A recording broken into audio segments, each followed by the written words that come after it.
Nous avons considéré dans les précédents audios les matériaux utilisés dans la construction du sanctuaire selon l'ordre et le dessein de Dieu. Exode 25, 3 à 7. Maintenant, nous voulons étudier la signification de la sainte structure elle-même.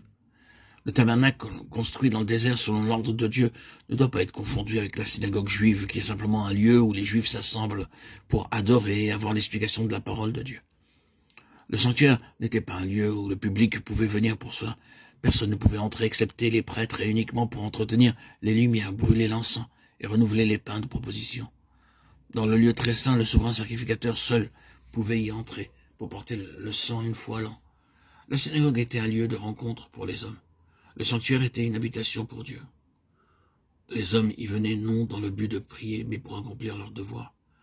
Le sacrifice était offert dans la cour extérieure, et le sang était porté à l'intérieur le jour des expiations.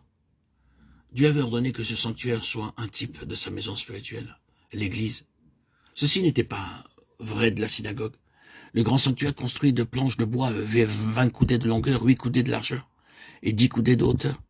Une coudée équivaut à près de 0,525 cm, soit très grossièrement 10,50 mètres de longueur, 4,20 mètres de largeur et 5,25 mètres de hauteur.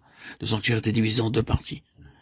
La première partie, appelée le lieu très saint, le lieu saint est la plus petite partie à l'arrière. Et le lieu très saint, le premier étant 2 fois la taille du deuxième.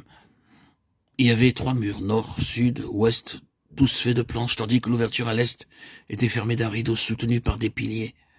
Les 3 murs étaient constitués de 20 planches côté nord, 20 planches côté sud, et 8 planches côté est, soit en tout 48 planches. Ces planches mesuraient chacune 4,50 mètres de longueur et 75 cm environ de large. Elles étaient recouvertes d'or à la fois à l'intérieur et à l'extérieur. Exode 26, 15 à 25. Dieu nous enseigne à travers des planches de bois concernant la signification de la vraie Église. Aaron fut le premier souverain sacrificateur de sanctuaire construit dans le désert, sanctuaire construit par Moïse sur l'ordre de Dieu. Ce sanctuaire était l'ombre du véritable, du sanctuaire céleste, dont le souverain sacrificateur est notre Seigneur Jésus-Christ lui-même. Hébreux 8, 1, 2. Et c'est pour cette raison d'ailleurs que Dieu dit à Moïse, regarde, fais toutes choses selon le modèle qui t'est montré sur la montagne, Hébreux 8, 5. Chaque détail du sanctuaire, quoique simple, fut donné à Moïse par Dieu.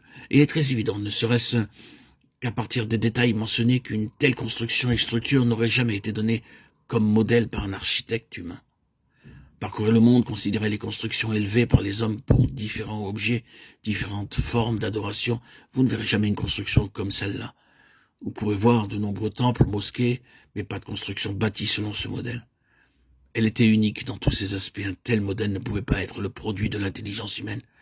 Dieu lui-même donna chaque détail à Moïse et lui dit « Maintenant, prends garde à ce qu'il n'y ait aucune modification dans le modèle que je t'ai montré. » Si Dieu donnait un tel avertissement à Moïse, homme qui parlait avec lui face à face, combien plus nous devrions prêter attention à ses instructions? Combien audacieux serait l'homme qui changerait le plan céleste pour l'Église de Dieu?